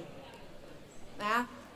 Quais são os pensadores hoje, no século XXI, que estão sendo capazes de inovar o pensamento filosófico, sociológico e dar respostas à altura do que as ciências humanas necessitam para a crise que nós estamos vivendo hoje? Por isso eu insisto que o ecossistema cultural ele é formado por espaços, por pensamento crítico, pela capacidade de suportar risco. Tá? E aí chegamos no Bolsonaro. Tá? O Bolsonaro, ele começou a campanha eleitoral hace 2 anos. Mucho tiempo. Bueno, toda a gente dizia não é suficiente, do bajo clero, como Trump. Bueno, vai ganhar as eleições. Vai ganhar as eleições no Brasil. E isso não é um risco só para o meu país.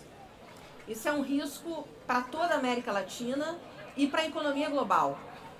O Brasil é um dos 10 países de maiores economias do mundo. O que significa isso? O que significa isso? Um candidato que diz que é a favor do assassinato em massa. Um candidato que faz apologia à tortura.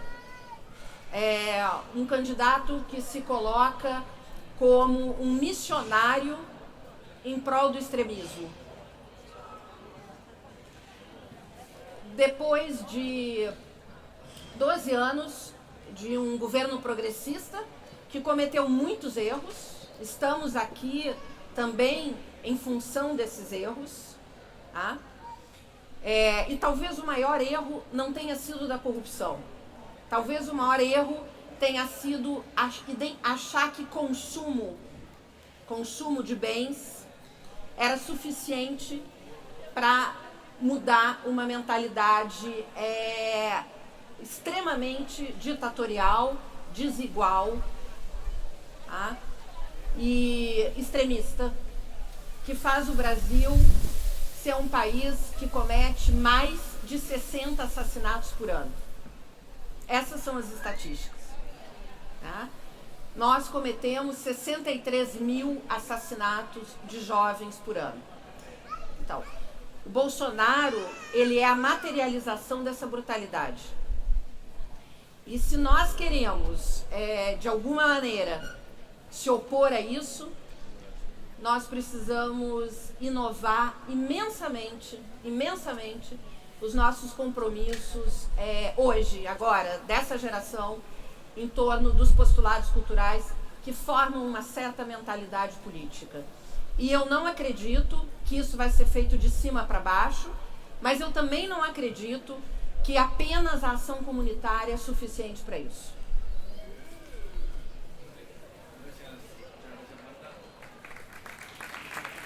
Quedan. ¿Puedo robarle 5 minutos a la persona que me había dicho que nos quedaban solo 10? Como no está por ahí, mira, me dice que sí. Bueno, si les parece, les vuelvo a dar la oportunidad de decir algo más, y si no, otra vez traslado a alguna última pregunta. ¿Sí? Venga, va, ¿alguna última pregunta? Ahora. Tenemos 5 minutos, ¿eh? Tenés 2 y 3 para responder. Como mucho 2. ¿Hay algún micro? ¿Hay algún micro? No hay ningún micro. Ahí está el micro. Sí, ahí llega.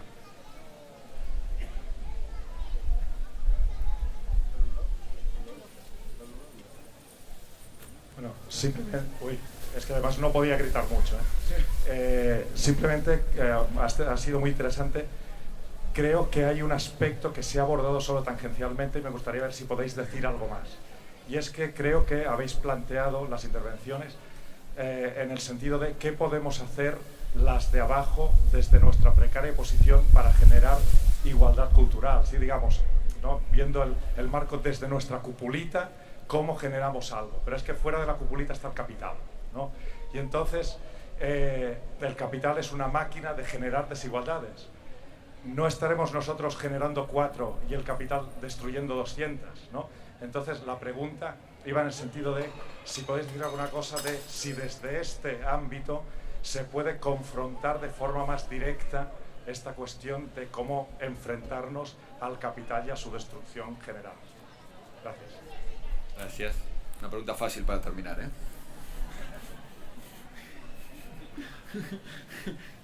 Sí, pero es que luego no podremos responder, ¿eh? Nos iremos con las preguntas. Nos las llevamos de tarea. ¿Sí? ¿Por qué por si esa envergadura de pregunta?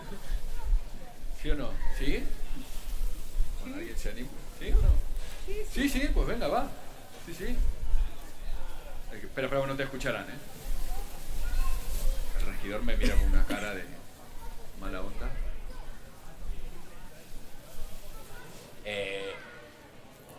Es un poco cambio de tercios de lo que comentan aquí atrás, pero volviendo un poco a lo que estamos hablando ahora, ¿no? En discursos así de un caire más político, no es nuevo que en los discursos políticos actuales la extrema derecha o los discursos xenófobos cada vez a nivel europeo y mundial están ganando terreno, ¿no? Entonces, vinculando este hecho creciente con lo que hoy nos lleva aquí a hablar y a pensar, debatir y tal, 3 preguntas, ahí pero muy de sí no, rápidas, en plan, ¿qué habría que apuntalar para salvaguardar lo que queda o lo que hay? Segunda, ¿qué pensamientos deberíamos intentar entre todos, desde abajo, desde arriba, desde la izquierda, desde la derecha, multiplicarlos, ¿no? Y de estos que estamos multiplicando, ¿cuáles tenemos que dejar de ser un pensamiento y llevarlos a cabo? Tengo las preguntas apuntadas, ¿eh? Si eso me lo volvéis a preguntar. Lo que tiene claro Silvín me decía es que no son respuestas de sí no, ¿eh? O sea, pero bueno, era para poder damos la última, damos la última palabra y ya cerramos luego porque nos están apretando.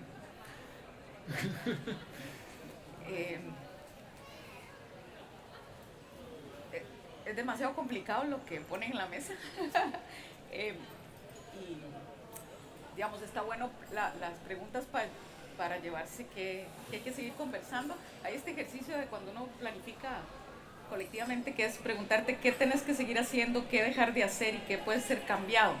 Y finalmente actuar ahí donde uno tiene incidencia, ¿verdad? Para iterar respuestas.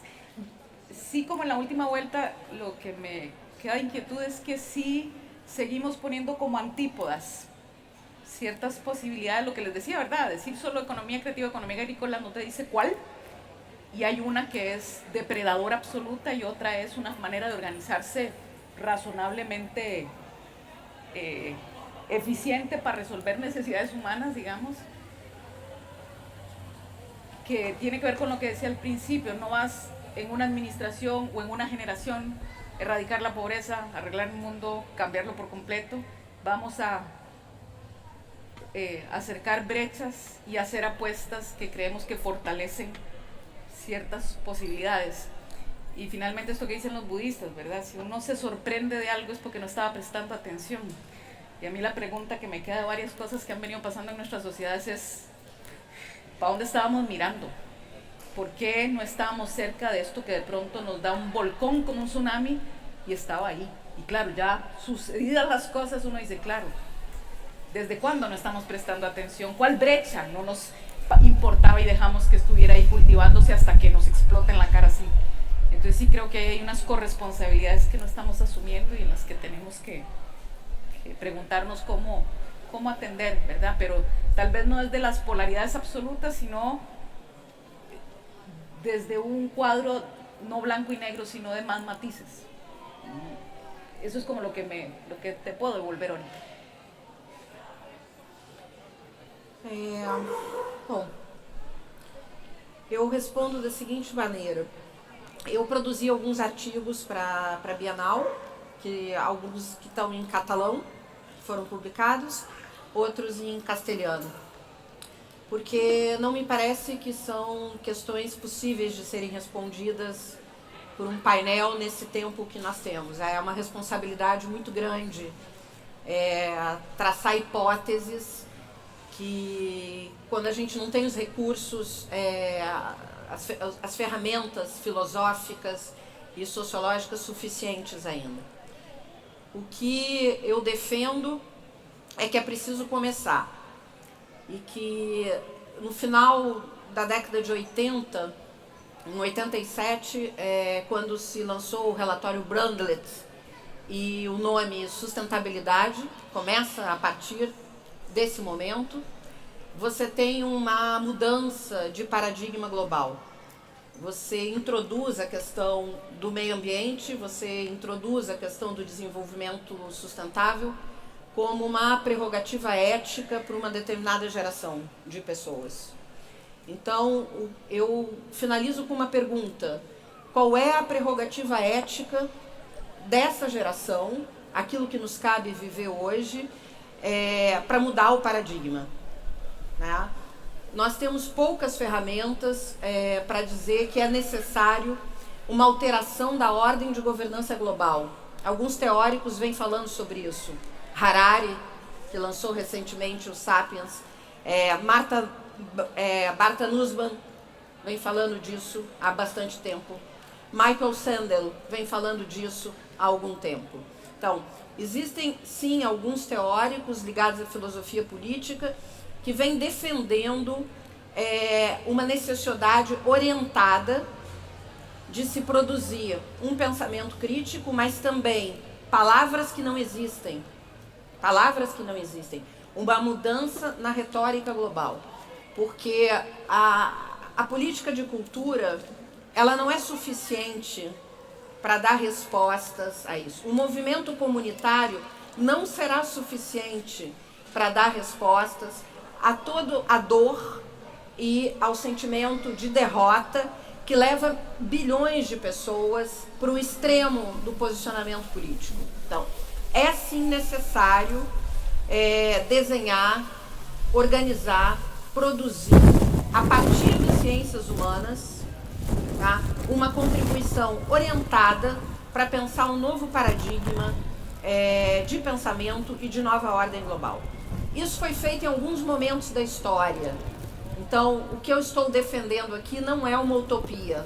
Isso foi feito no final da Segunda Guerra Mundial, quando a discussão dos direitos humanos acaba organizando o sistema ONU. a qual eu trabalhei 18 anos, fui diretora do Sistema ONU muitos anos.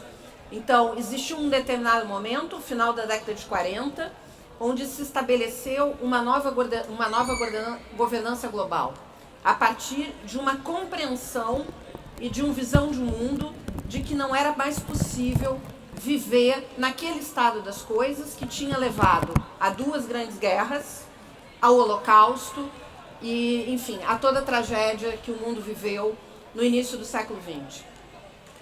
Na década de 80, no final da década de 80, você tem uma mudança de paradigma com a introdução do conceito de sustentabilidade.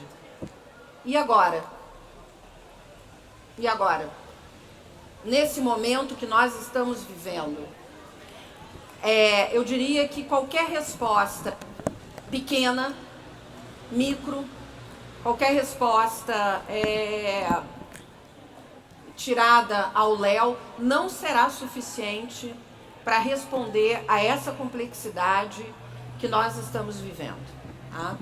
Então, eu defendo esse centro de investigação, essa orientação. Mirando con mala cara, ¿no?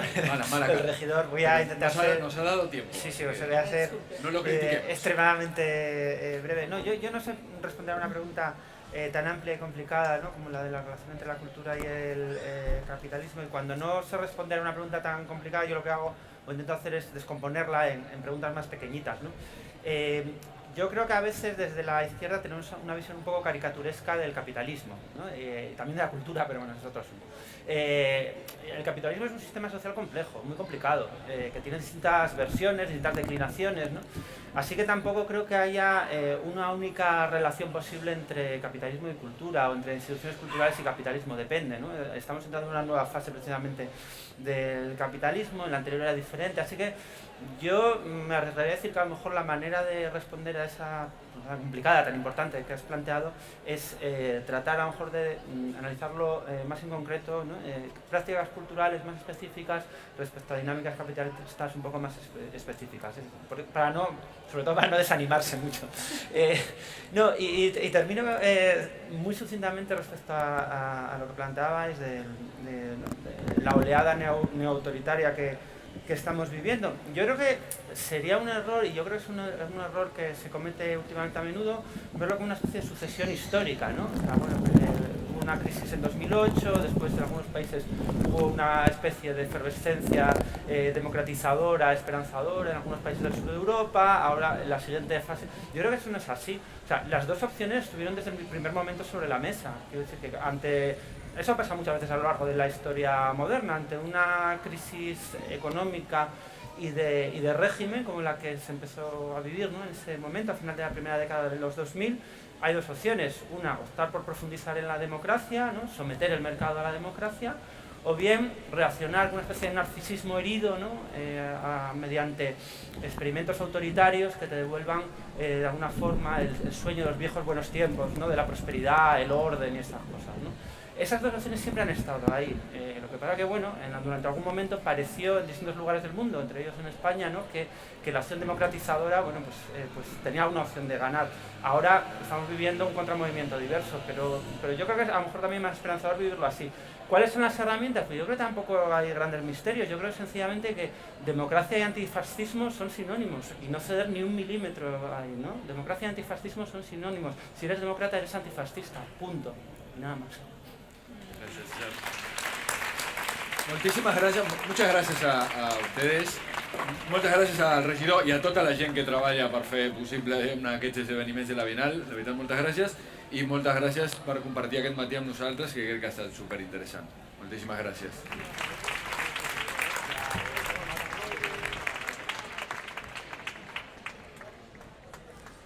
Hola. Nicolás, tu deies, ja cerramos. Jo no sé com explicar-vos-ho. Una cosa és que la conversa s'acabi aquí ara, però la plaça no se'n va d'aquí. És a dir, aquests temes els podeu xerrar sempre i podeu utilitzar l'espai públic per fer-ho, i tenim la xarxa també. És a dir, que això és un punt de partida, no ho estem matant aquí. Al contrari, ens agrada que tingueu aquesta passió i que ho vulgueu continuar. Nosaltres ho continuarem a partir de 5:15 de la tarda aquí mateix amb el Sergio Fajardo, que va ser alcalde de Medellín i va tenir 20 anys de trajectòria dins d'aquest moviment cívic Compromiso Ciudadano. Serà com una xerrada amb ell, el tindrem aquí sol, i després també a les 7 de la tarda parlarem sobre les limitacions de la llibertat d'expressió en ple segle XXI, que acabarà amb un concert del col·lectiu No Callarem.